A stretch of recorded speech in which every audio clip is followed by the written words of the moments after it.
金统领，又见面了啊！副统领，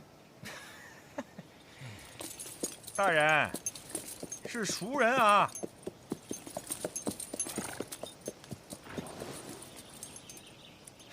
还真是熟人。院长军令，黑旗护送提司前往苍山。金统领，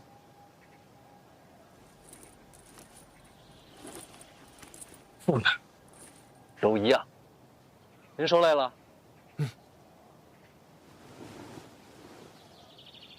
出发！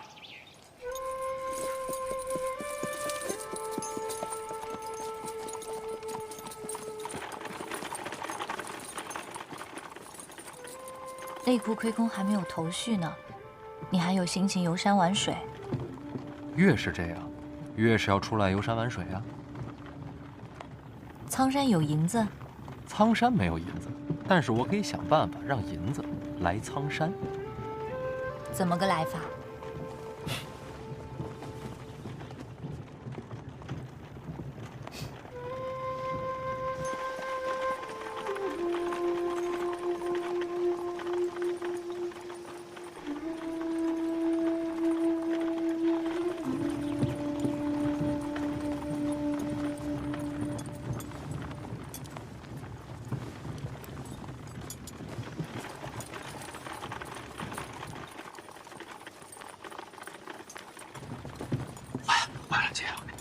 怎么让黑旗给破坏了？哥是监察院提司，应该的。是保护咱的是吧？哎呦，姐，这自打范闲一出现，你看你现在你怎么变得这么奇怪呀？你原来是京都第一才女，你是那个写诗看书的，你这干嘛呢？小刀拉蛤蟆，这叫青蛙。那不一样吗？小刀拉青蛙，你懂什么？这叫解剖。姐，咱非得在车上剖吗？车上练，手才稳。那你这练好了有什么用啊？哥教的，说学医都要练这个。你学的兽医？不会说也数不住。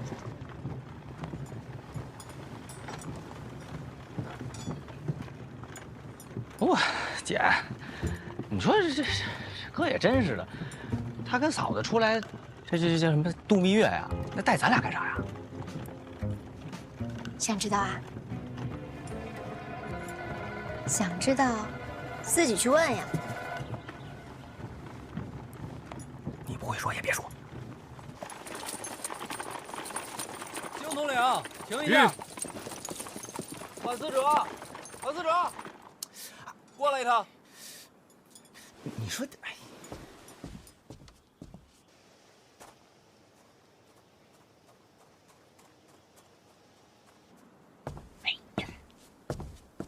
行了，走吧。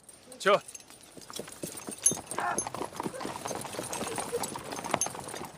嫂子，怎么愁眉苦脸的？我这次从北齐回来，那是悄悄回来的。他这么一嚷嚷，这不全天下都知道了，我都暴露了。你从北齐回来瞒谁能瞒得过监察院？这都自己人，别瞎操心了。他现在都一手遮天了。别闹，跟你聊正事呢。您说吧。知道这会儿为什么让你上车来吗？不知道。因为你嫂子担心我呀。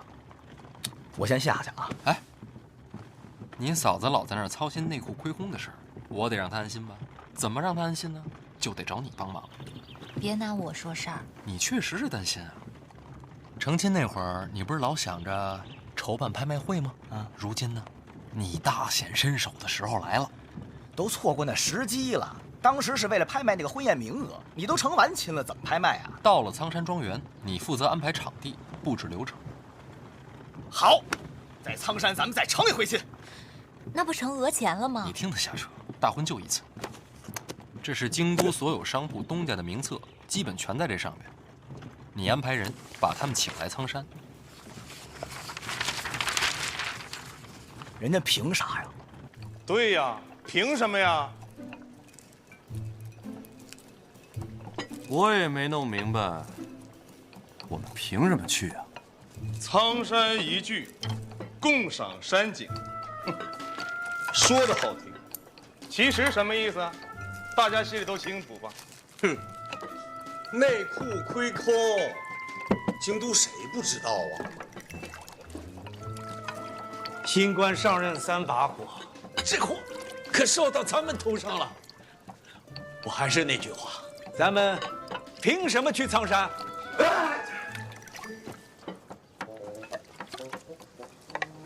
在下今日偶遇风寒，不宜远行。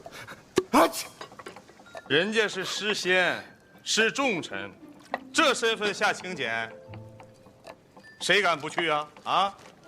说句实在话，在座的加起来，能凑出这2000多万两银子吗？我可没有抢，我也不行。穷归穷啊，这小范大人刚大婚，这份贺礼总是要补上的吧？哎，对，人可以去，礼金也可以准备，但准备多少就看命了。没错，只带礼金，其他没有。诸位，我已经找过督察院了。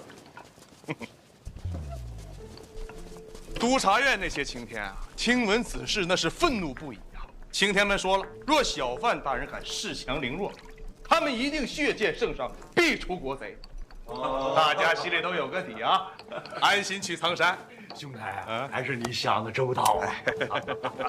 督察院的那些青天，真的愤怒了？怒不可遏，血贯瞳仁呐！这叫什么？各位，这叫喜从天降。是啊，范闲他真是昏了头了。他如今召集京都商贾，就是为了逼他们散尽家财，然后替自己补内库的窟窿。这范闲竟然如此狠毒！对，这也并不是什么坏事。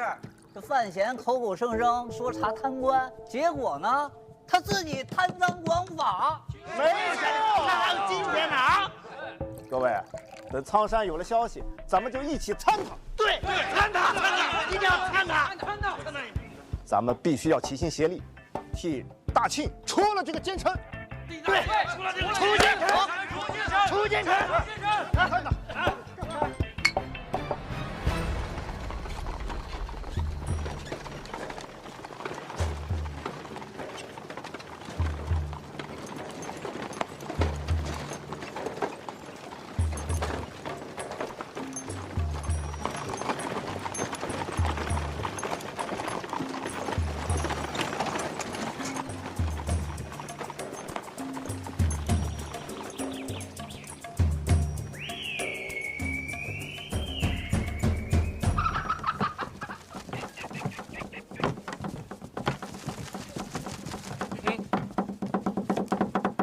擦干净点啊，回头上面有土，客人追拉肚赖你啊！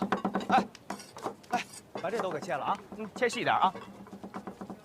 哟，忙着呢。哎呦妈呀，哥哥，你可来了！你请那么些人来，我雇这么些人，人吃马喂，这不都得忙活做饭什么的？可以啊，你井井有条的。快，这得给你。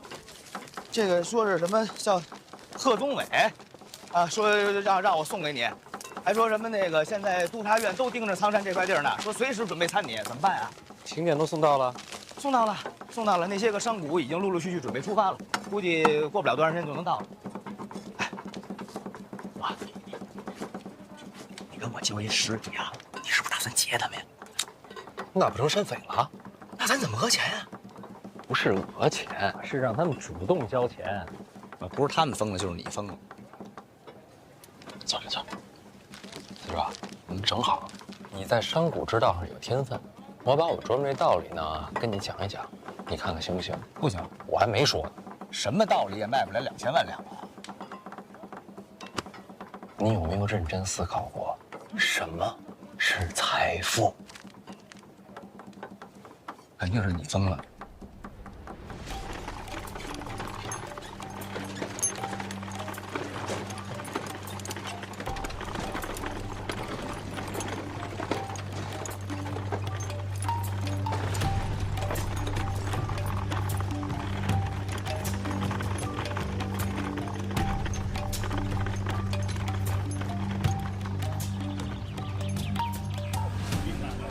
苏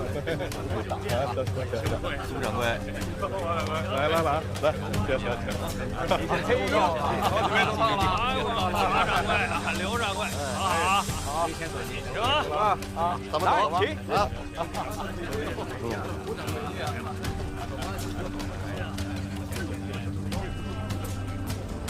我差不多也说完了，啊，时候不早了，准备出去接人。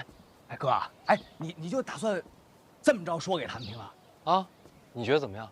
这是新的理念，也是重新解构了财富的意义。不太行。是我没表达明白，还是你没听懂？啊，你说的挺清楚的，我也听明白了，很了不起，也很震撼，但就是不行。为什么？哥，你了解财富，但你不了解京都。要按你这么说呀，我打赌他们肯定不会动心。所以呢？所以你就先说着，要是不成呢，你就叫我帮你说。你就这么有把握？但是你也得帮帮我啊！你稍微拖延一下时间，我得差人快马加鞭回京都拿到东西。行，时间肯定是能拖，那你要取什么？那可不能告诉你。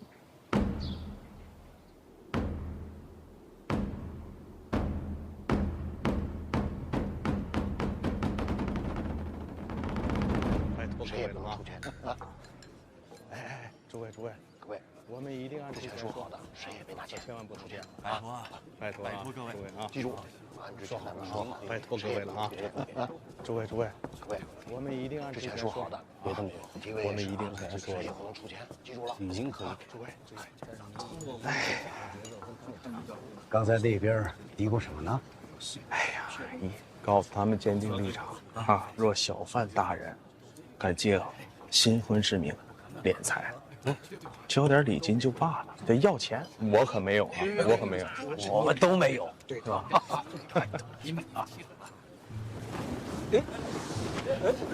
那大人怎么回事？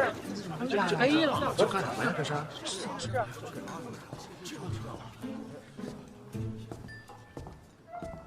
哎，来。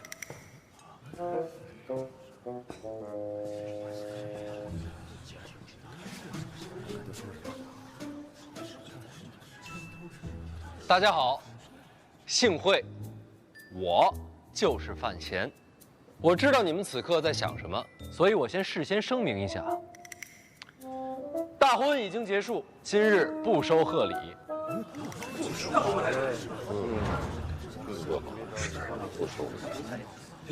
当然了，各位最关心的还是内库的亏空。这我话也说在前面，内库欠债，无论是于法还是于理，都应该我来还。若是如此，这还叫我们不是白担心了？你仔细想一想，若真是这样，把我们弄这来干什么？就是。再听，各位就又要疑惑了。既然这样的话，又何必把大家从京都请到这儿来呢？这红尘之中啊，每过一段时间，都会诞生一个超越时代的奇迹。这奇迹有时是人，有时是事，甚至有时可以仅仅是一个观念。观念是什么？观念大概就是个念头。念头。人生在世，若是能亲眼见证奇迹的诞生，又何尝不是一件幸运的事？所以我请各位来，就是想把这份幸运亲手的传递给各位，让各位都能亲眼见证到奇迹的诞生。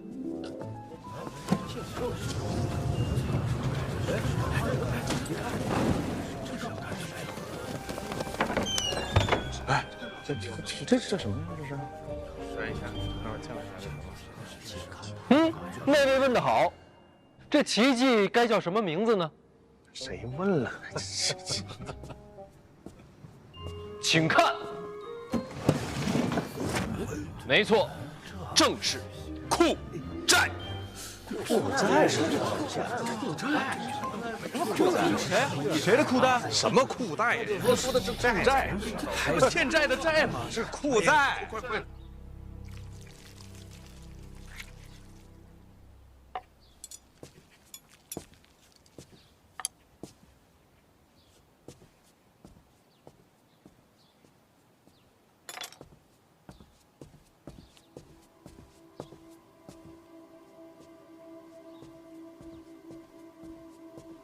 我们见过。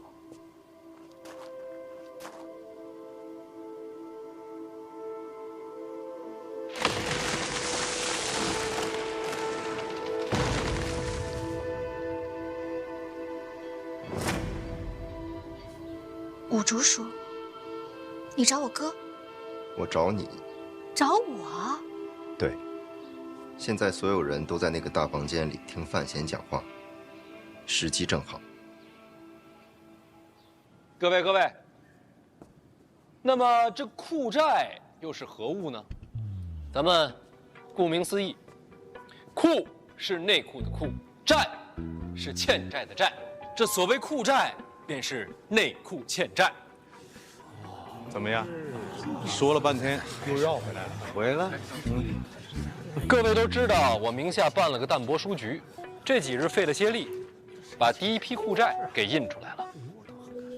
这每一份债券，都代表着内库的一份欠债，数额和期限各不相同，而这数额和期限的不同呢，又对应着相应细则的不同。当然了，这些个细则我就不在台上赘述了，等下会书写成文分发各位。咱们就挑最重点说，拥有了它，就相当于你拥有了一份内库的欠债。什么是拥有欠债呢？就拿这张来说吧，这张是5000两，相当于你花了5000两，买得了内库的债主之位。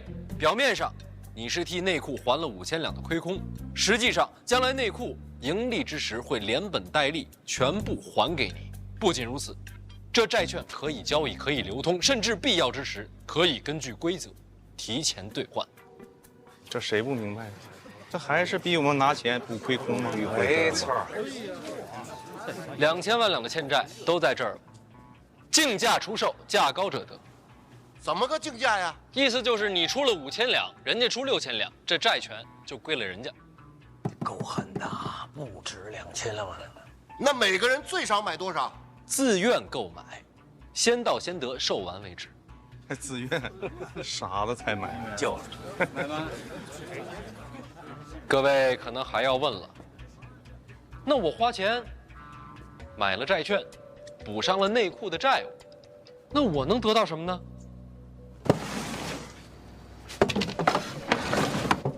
要想回答这个，就得回答最初的那个问题。在座各位都是经商多年，手段高超，我问你们一个问题：什么是财富？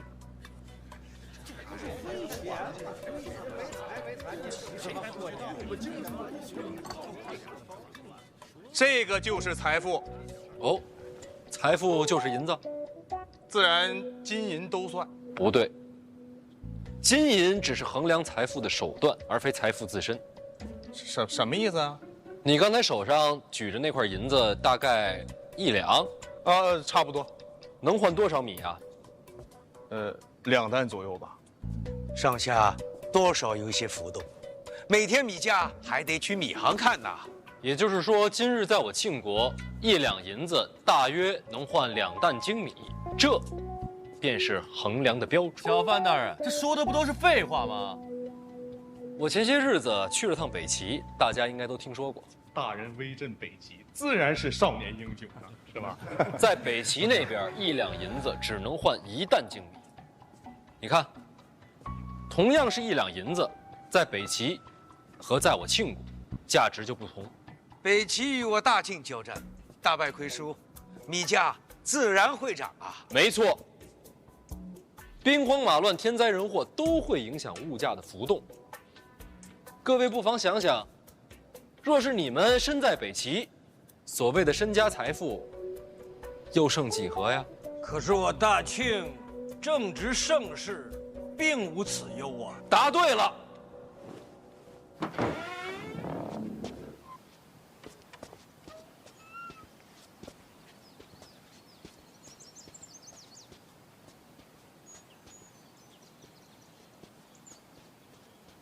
要不是你带我来这儿，我还不知道别院有这么个地方。我之前在这里住，所以很熟悉。你这次来怎么不找我哥？你怕死吗？当然怕。若为范闲呢？我哥怎么了？要你保护他。我哥有危险，或许有人要杀他。那没事的，我哥身手可厉害了。再说他有护卫，都没用，不够强。人可不少，再多也是一样。这么强，到底是谁要杀他？我大庆国运昌隆、长久治安，正是维系金银价值的基石啊。所以啊，财富并不仅仅是指金银本身，更是与国运、国力息息相关。大家觉得我大庆国运如何呀？那自然是国运昌隆，军民臣贤。那就对了。这国运国力本就是维系财富乃至将来不断增长的重要底蕴。由此可见，我内库前景一片光明。各位，不妨放眼未来，若你们持有库债，意味着什么？意味着长远投资，稳赚不赔。还有这么好的事儿？那个，好啊！那个小范大人说的好啊！伟哥，你听明白了吧？我明白。小范大人一番话，如雷贯耳，醍醐灌顶啊！对。哎，各位，这小范大人什么人啊？这可是国之重臣呐，既在监察院，又掌管内库，人家都开口了，你们大家都听不懂吗？小范大人，您那个什么库债，我出200两，就当给您大婚的贺礼了。哎呀，我小范大人为了内库亏空尽心竭力，做了这么多，200两银子你也说得出口？大人，我买500两，现在就买。那我们大家都买啊！那我就300两。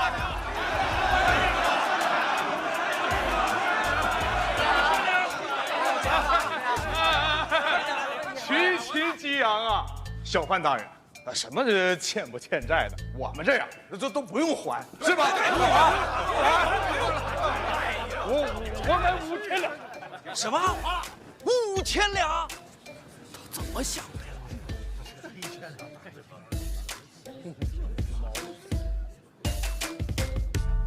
你们是不是没太听懂啊？我懂了，国运系于大人一身，支持大人，责无旁贷。大人，您是没懂我呀，我捐5000两。看来是真没懂啊。换人，下半场。等一下，你让我理理。按你方才所说，你是说你在江南失忆，杀人无数？差不多。那有没有可能，杀人的不是你？有可能。那就没事了。如若真有这么一个人，他的战力也该与我相近。冒昧问一下，你是什么战力？能打大宗师。你要我保护我哥，去抵挡一个大宗师？不是抵挡，是杀了他。杀一个大宗师，也或许是杀我。兀竹说，我没练过武。我知道。一个普通人怎么可能抵挡大宗师？人改变世界，靠什么？勇气、智慧、美貌。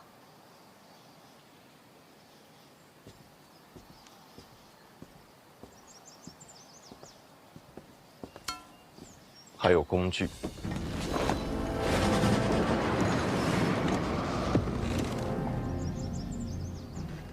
这是留给我哥的，怎么会在你这儿？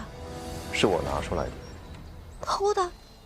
如果我连自己都不再相信，我需要找一个人替我保护范闲。这里面的东西能伤害大宗师？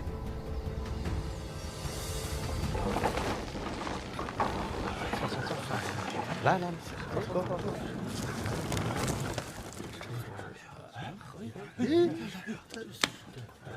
换他了，这是我来。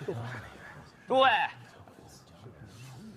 饭菜都还可口啊。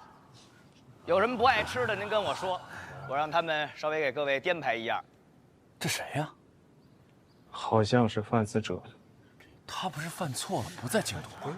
找死吧你！在这儿呢。哦，不认识，不认识。行，放这儿就行，下去吧。首先做一个自我介绍。我本人呢，也是一个非常痴迷于经商的小晚辈。听说今天这边啊，商贾云集，来了很多大前辈。本来呢是想和前辈们交流一下经验，但是真没想到啊，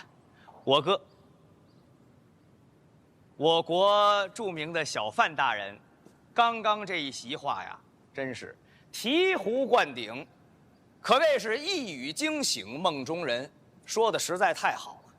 也不知道小范大人这个脑袋，他这是怎么长的，里头装的是什么，怎么能想出这么多的点子？他这么一番话呀，他讲财富啊，可能不仅仅是金钱这么简单，而是国力，是国运，乃至于延展到很远很远的地方。这句话讲得太好了，真是让人受益匪浅。我觉得呀，大家还是应该多多的思考思考，研究研究，没准儿就能发现一片崭新的天地。我等已然是振聋发聩，已经非常感动了啊！还可以再震一点，再感动一点。刚才小范大人向大家提了一个问题，那我一个晚辈也斗胆向各位问一个问题。你请说。那我就问了，这内裤到底是何人的产业呀？自然是皇家的产业。皇家的产业，那内裤的钱是谁的钱？那便是皇家的钱。那内裤的债务，那自然也是皇家的债务。说得太好了。那您各位想一想啊，如果您各位把这裤债买到手，是不是就相当于为皇家分忧了呀？咱往好听了说，谁买了裤债，谁就是为圣上分忧。稍微说句大不敬的话，别出去传去啊。那您各位买了裤债，那不就是皇上的债主子了吗？是不是？哎，可别说是我说的啊。所以您各位好好想一想吧，买了裤债，出去再做生意，别人会怎么想啊？同样的买卖，他是找您，还是找那个没有买裤债的人啊？所以这裤债就是给各位的底气。要这么说，是这个意思啊。阁下所言极是，裤债一事是小范大人奇思妙想，所谓人存证据，小范大人这般风采，谁不敬仰啊？啊？您说，人存证据？人存证据，人亡政息。各位是怕，如果我倒了，我说过的话就不算数了。还请小范大人解惑。别问我，问他，后半场全看他的。好，这个问题问得好，小范大人回答的也好。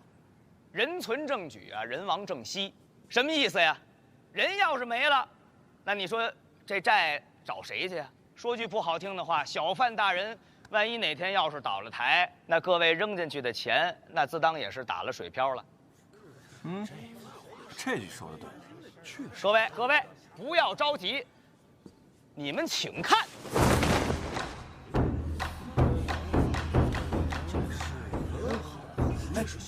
想必大家伙也知道，是吧？前段时间小范大人大婚，当今圣上御笔手书了4个大字送到了府上。我就问一句：京都这么多家名门，哪一位在成亲的时候，皇上亲自手书送了1块匾？有吗？没有。小范大人独一份独一份。我再问问，这4个大字怎么念呀？百年好合。什么叫百年呀？100年，少1年99年都不能算是100年。这4个字就是当今圣上和小范大人之间立下的契约。是皇上对范家的信任，也是诸位在日后能够更上一层楼的机会。大家好好想一想吧，过了这村儿，可就没有这店了。等到下一次能和皇室攀上关系，可不知道是猴年马月了。来人呐，把匾请回府上。多谢诸位。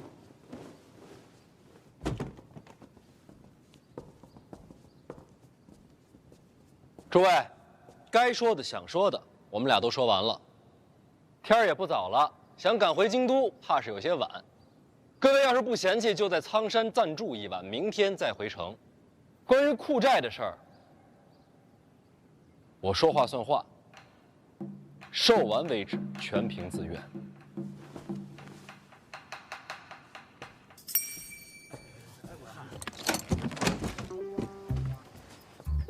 没锁吗？之前有，已经开了。这怎么用？缺少一根主件，把它们拼合起来才是全貌。主件拼合起来，怎么感觉像是火铳？吴叔叔，火铳不行的，既费事又瞄不准，比不上弓箭，伤不了大宗师。可以。世上还有这种火铳？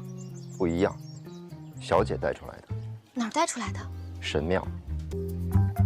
神庙带出来的，还会缺主件？毁了。被谁毁了？这个你不用知道，你需要做的就是用它做好准备，保护范闲。然后呢？你能把它修好？不是我修。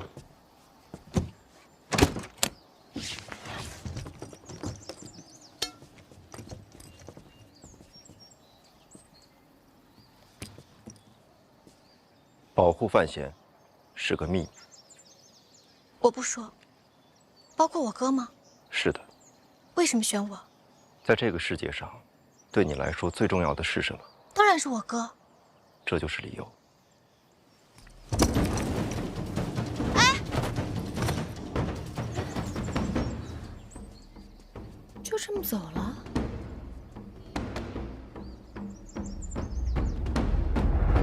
这小范大人说的，你听明白了吗？我也不知道。哎，晚上见。晚上见。告辞，告辞，告辞。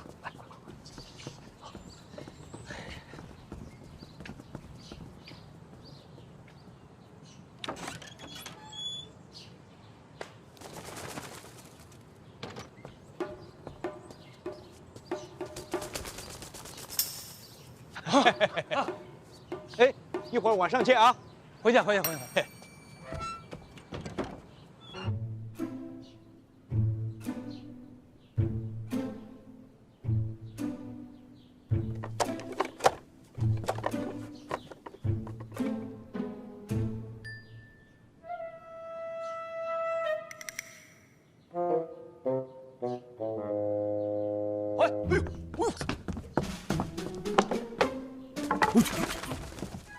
什么呀？我看这帮商贾都往那个外边撒鸽子，我不知道是啥，我说拿一看看。是不是给京都传信了？山上的事儿，得让京都的人知道。那为啥呀？这个他们自己不就是老板吗？那买不买库债自己还说了不算。无根之木，岂能立足？你的意思，他们背后都有根？废话。那我把他放了。你这就不许拉他了啊！你这。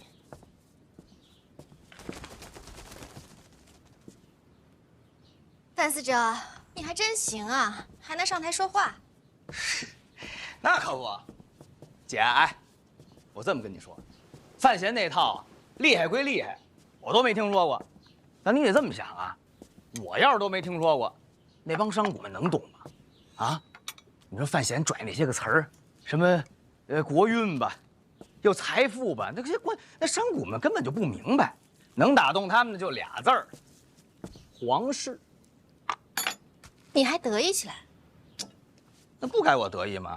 说得意吧，其实还欠点什么，反倒是有点担心。担心什么？我本来以为啊，把皇上一搬出来，他们吓得就把钱全交了。那可是你说，要是把消息传回京都，怎么了？库债这事儿前所未有，我怕他万一，他要是触犯国法可怎么办呀？那没事儿，那就好。下半场是你说的，军务戏言也是你讲的。要真出了事儿，拿你交差不就完了？啊！还不能憋着这个呢吧？我可是帮他呀！哎呀，我这不能，绝对不能。我们俩现在关系还不错。对，肯定不会。库债嘛，怎么能算犯法呢？当然算了。什么库债？我大清立国以来，从未听过此种事物。这逆子，胆大包天，还什么分担皇室债务，属实荒唐，国法难容。正所谓，子不教，父之过。要我说，先把范闲押回来，然后我这尚书也抹掉。家风不正，没脸做官，回儋州养老算了。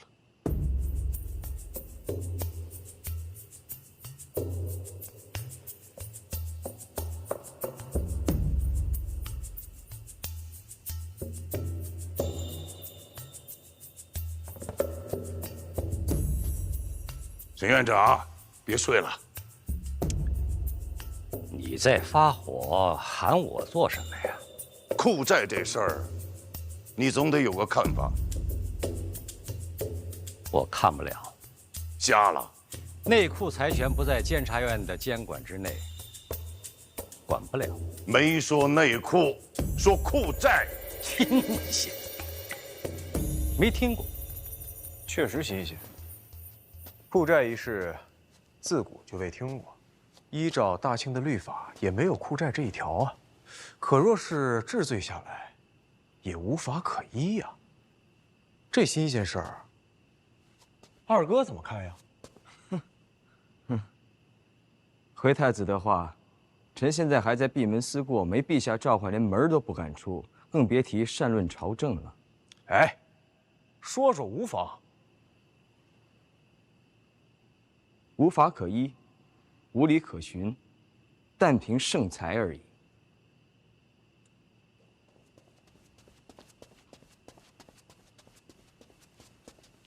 诸位都到了，请随我来。哎，陛下在哪儿啊？不知道。不知道，那你带我们去哪儿？后花园。深更半夜后宫花园，做什么？班花。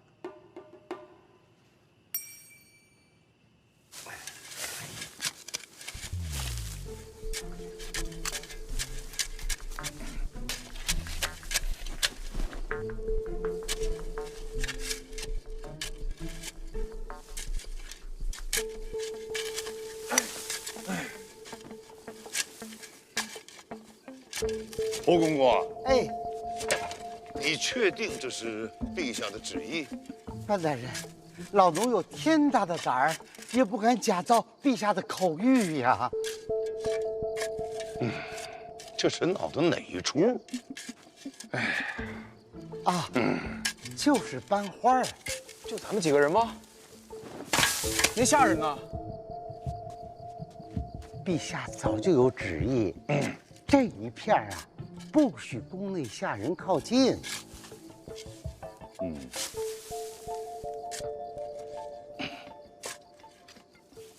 哎，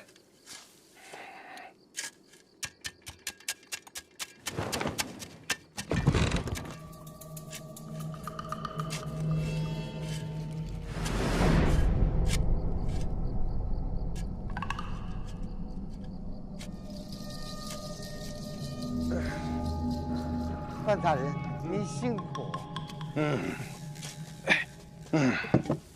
这赏菊大会每3年举办一次，之前都是在悬空庙吧？确实如此啊。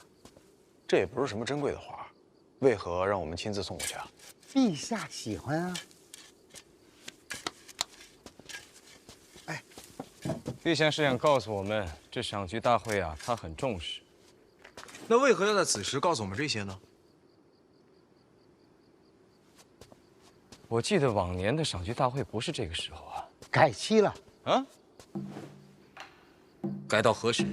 就在近日。改的什么日子，还要再等等。等什么？等小范大人从苍山回到京都。啊？这赏菊大会为何要等范闲回来呀？陛下是这么说的。也就是说，陛下重视赏菊大会，但何时召开，要等范闲回京都。殿下，您说的没错。陛下是想提醒我们呀，赏菊大会重要，范闲更重要。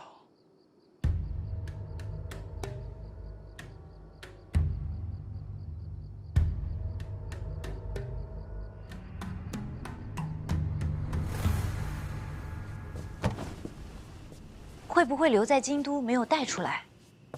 我亲手拿下马车放进房间的，这么大个箱子，怎么可能说没就没呢？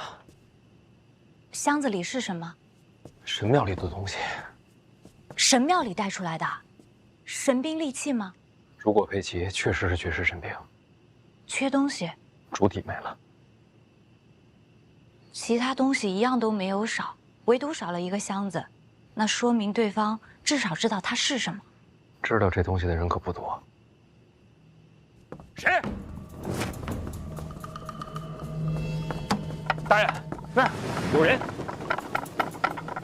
好身手，我都没察觉。走啊，收好板儿。是。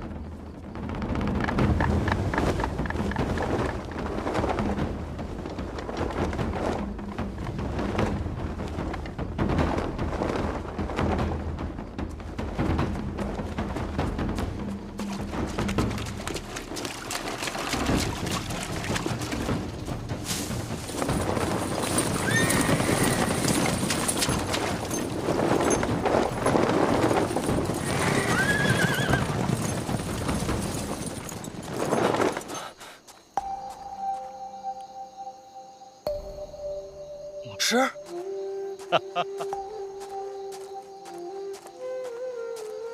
哎呦，哎呦，金统领，哎，你们不是回营了吗？黑旗军令守在苍山，保护祭司。影子，王启年挺警觉啊。闹了半天全是检察院的，你们跟这儿团建呢？何谓团建？我们家新词儿多，你习惯一下就好了。哎，董事啊，您怎么来苍山了？不是你在这儿吗？小范大人，你是不是丢东西了？你在我门口偷听。我觉得是武大人。什么意思？他一直暗中跟着你，就是想跟武大人交个手。小范大人，你得了武大人的亲传，我们两个交手也是未尝不可呀。别动啊，动我就毒死你。那没事了是吧？啊，应该是没事了。走，就当我们不存在。那你也当我不存在。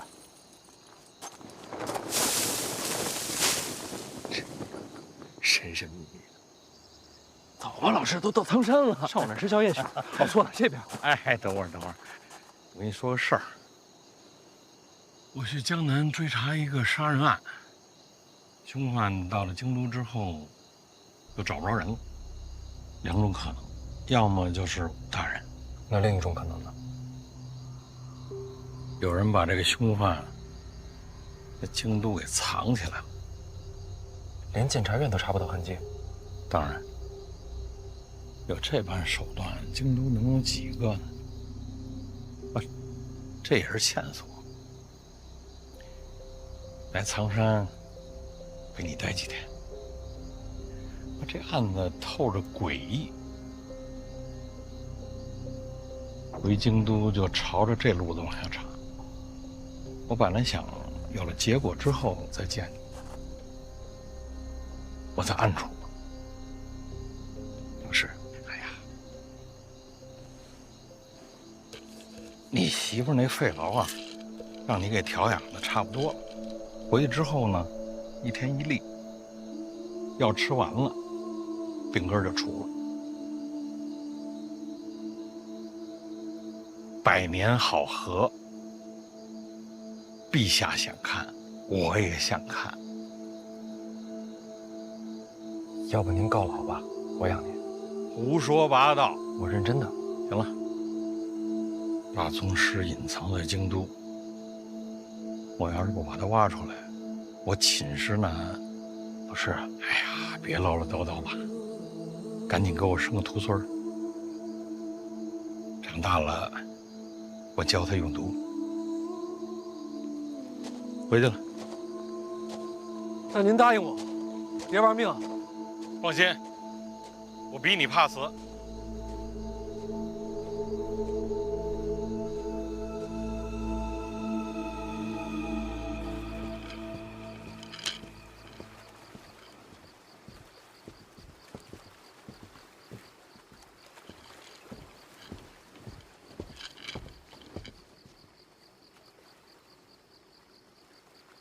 五竹鼠，箱子是你拿了？跟我来。你一直坐在这儿就没人发现你？也是。你是谁呀？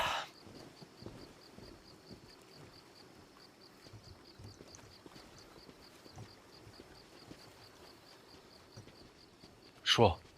影子好像对你很感兴趣，一直想跟你交手。没兴趣。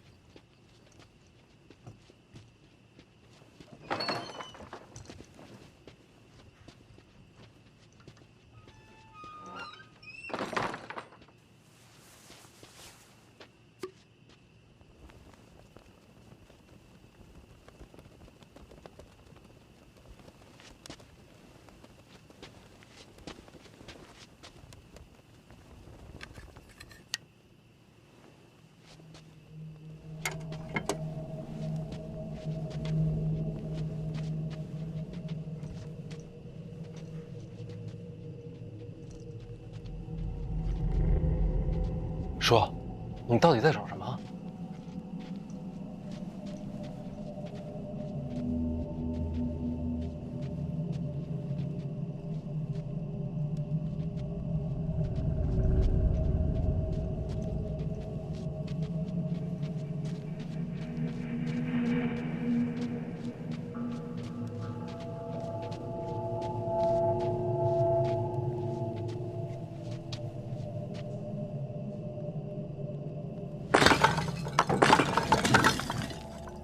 这里边有东西。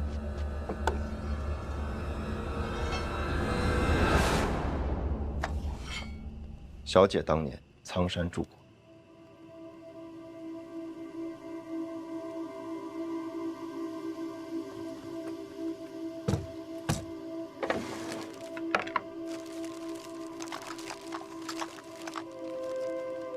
我娘藏的，本来该毁了，就像这箱子。这是我娘亲自毁的，为什么？遵循法则，超越时代的物品不能留存。谁的法则？神庙的？应该是。应该？忘了。既然这样，干嘛不全毁了？他又为什么留下这3个？超越时代的物品，不能留给这重启的世界。历史进程不该被影响。但你不一样，你是个错误。错误？你既是这世界的人，同时又源自过去。你是错误，是故障，是未知变量，也是逻辑漏洞。这是小姐原话。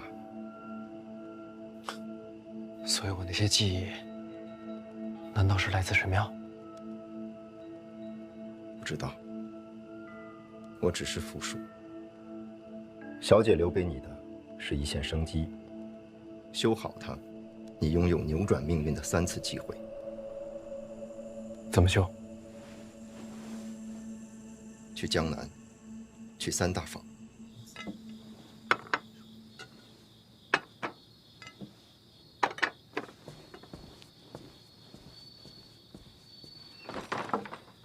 这三大坊就是内库的根基。这谁不知道？内部前生根基就是三大坊。往年那些新奇货物，都是从江南出来的。我问你们，三大坊如今在谁手里啊？当然是江南的名家呀。名家向来以长公主马首是瞻，他们真能把三大坊交出去？名家即便是富甲江南，也不能抗旨吧？抗旨是肯定不会。交什么？怎么交？这都是讲究。你我都是做买卖的，这还不明白吗？这么来说，范闲接管内库，前景不明啊。没错，咱们可千万不能让他给骗了。这万一买了什么库债，他将来拿什么还呢？所言极是，绝对不买。那咱们睡一觉就走。谁买谁是王八。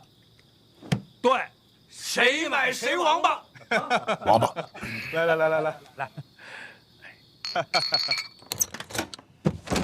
这都是超越时代的产物。三大坊里到底有什么？连这都能修？要你亲自去看才能知道。江南总是要去的，我娘的产业，我得替她拿回来。当初为什么不把这两个放一起啊？直接装这箱子里不行吗？小姐把这留给你，却又不想你真的修好它。为什么？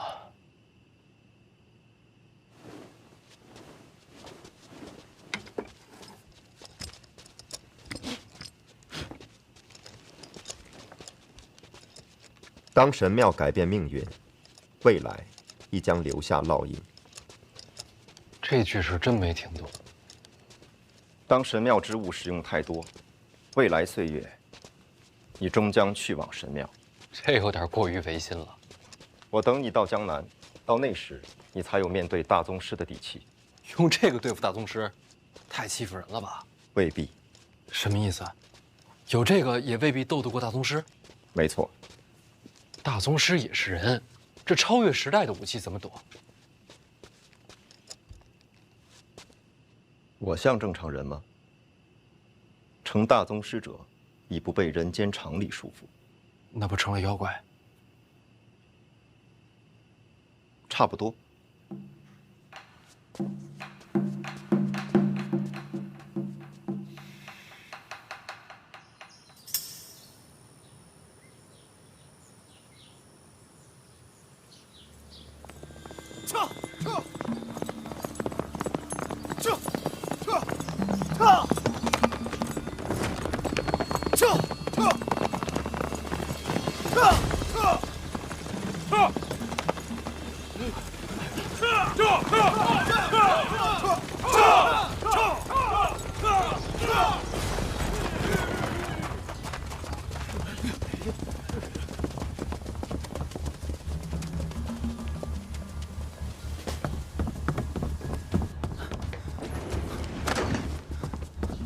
宫内传出消息，陛下要范闲回京都共赴赏菊大会。负债的事，陛下没提。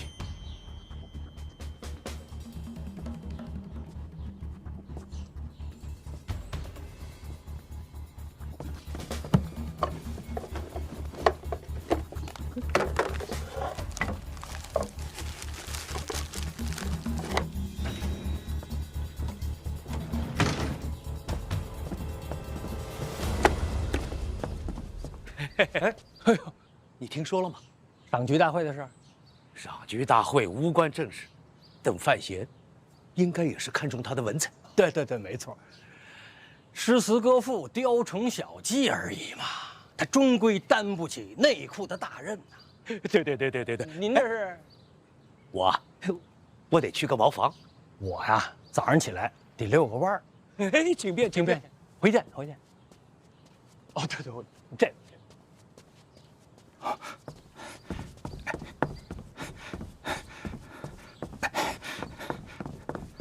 哎，你不是去散步了吗？这是你们家茅房啊？嘿，我也佩服你，散步怎么散到这儿来了？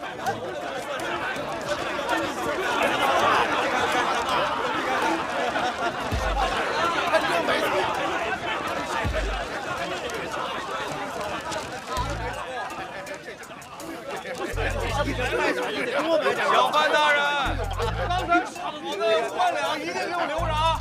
我现在就回去取钱啊，今日就能返回来。哎，你怎么也在这儿啊？你昨天怎么说的？这王八这个，哎，这王八，他买到库债了。告辞，告辞。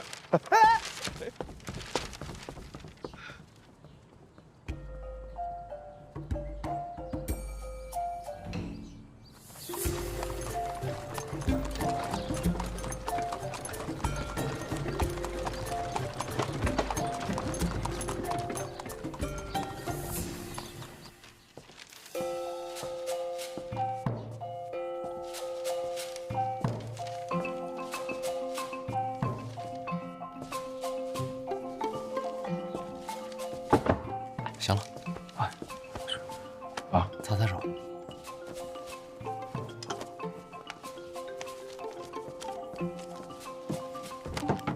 哥，我怎么感觉这数不对呀？有人可能没带够银票，回家取了吧？我粗略的算了算，都不止2000多万两。数量有限，又有溢价，这都能卖完，多亏了你。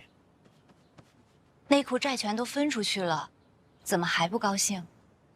说到底，他们选择买库债，还是因为陛下要我赏花。陛下荣恩，前景无量，选择债务共担，这样一来，可以说，以后你便是他们的靠山。是，也算是一种投资嘛。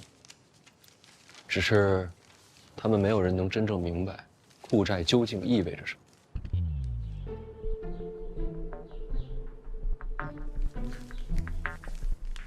国运与货币相连，这说明代表所谓财富的含义已经远远超越了过往的限制。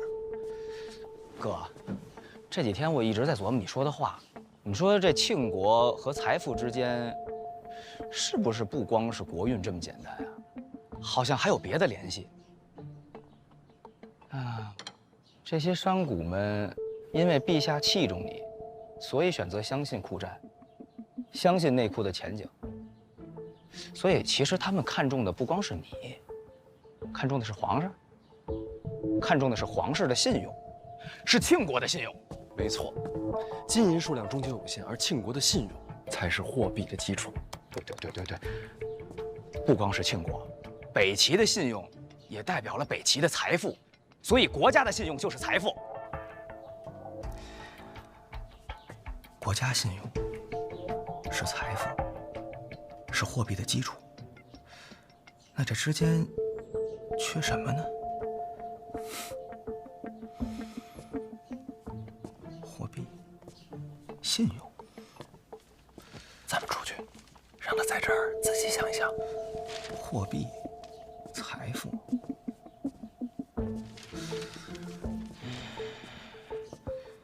信用、财富。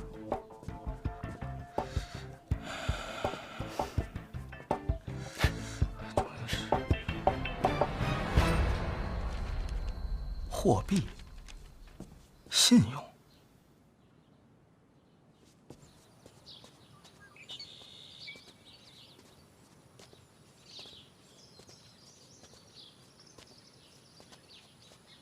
思哲这是怎么了？看到了新的世界。这小子啊，在商贾之术上还真是个天才。你俩都是。不一样，我有另外的技艺。在某种程度上算是作弊。如果我俩交换，最起码在商贾之术上，我没他这悟性。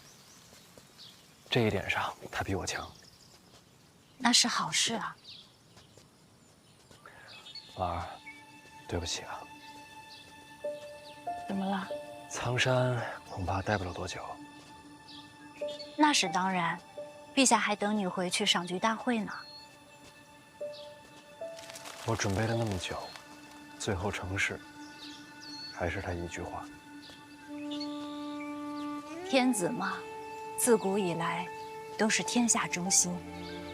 等赏花大会结束，咱们一起去江南吧。我也去。当年我娘在江南创立了3大坊，时至今日，仍是内库的根基。这些都是她留在世上的痕迹。我想，我应该和你一起看。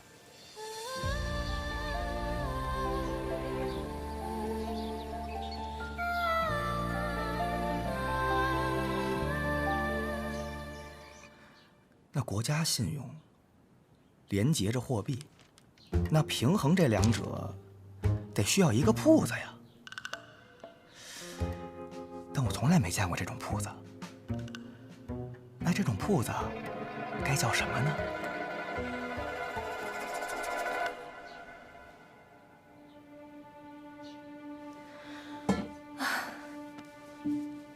你找把火铳，练练瞄准，你手稳，是好苗子。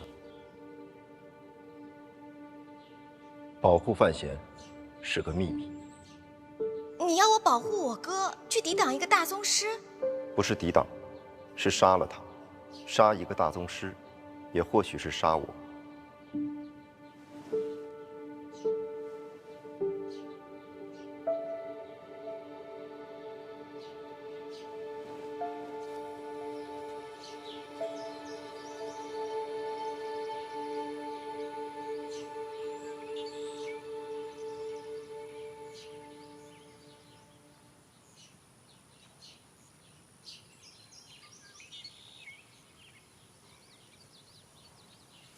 他们2个准备站多久啊？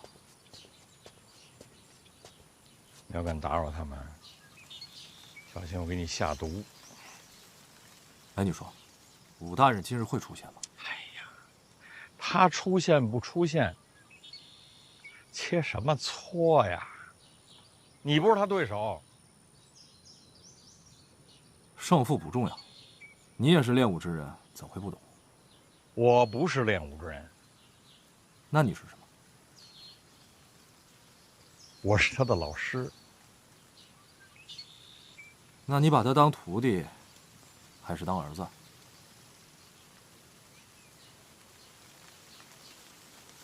看来今日武大人是等不到，我先回京都，你多加小心。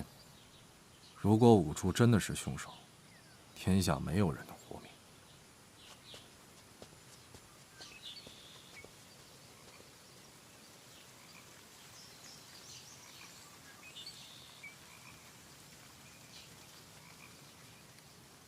徒弟还是儿子，不都一样吗？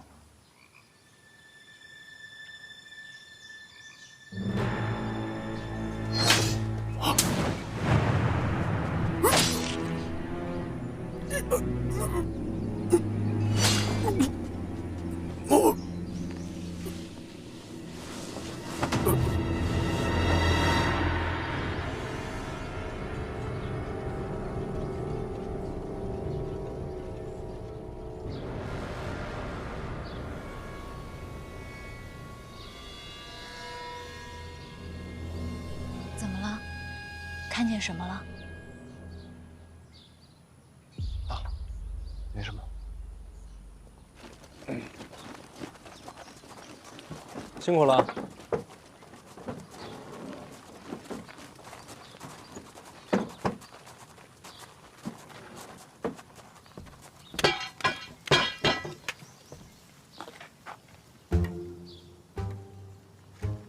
这是什么呀？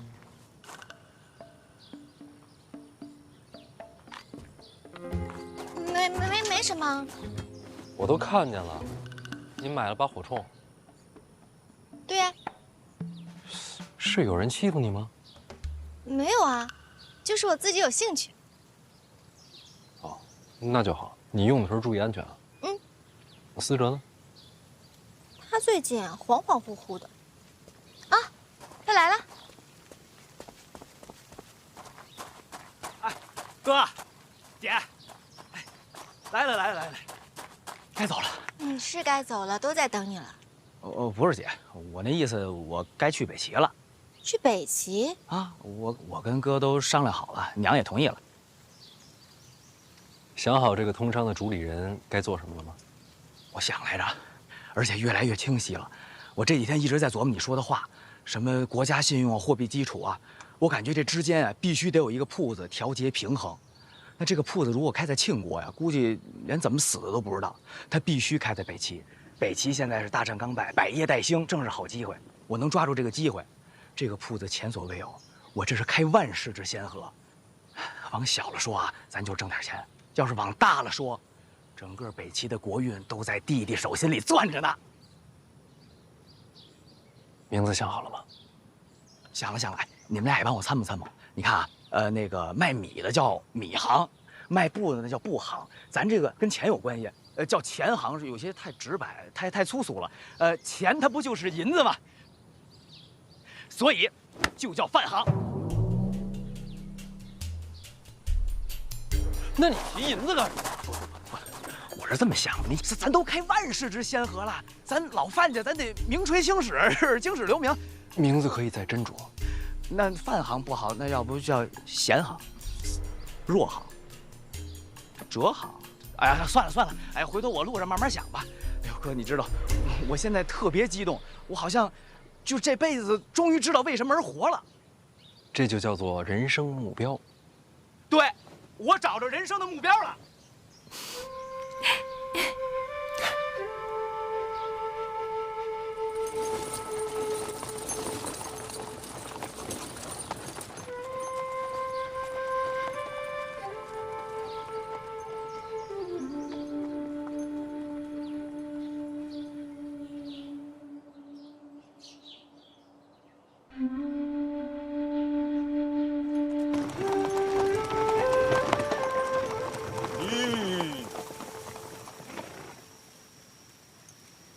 大人，是禁卫。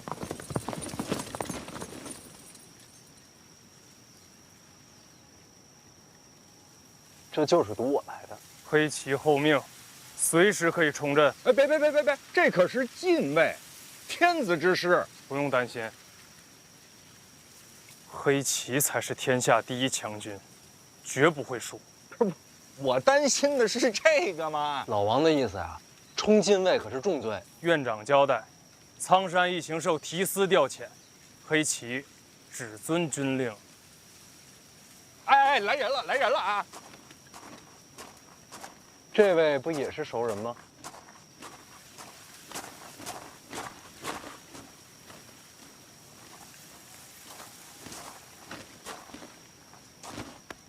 小范大人，好久不见。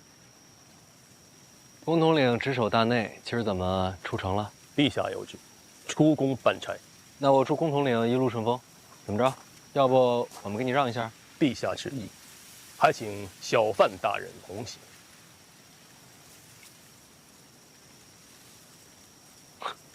我才刚下苍山就找过来了，消息这么灵通。在下只懂听旨，其他的真不明白。那怎么说？公统领带个路，我们后面跟着。不必劳师动众，只需小范大人一人左右。说是旨意，有圣旨吗？这么小？陛下口谕，该省要省。咱们这陛下呀，还真是勤俭节约。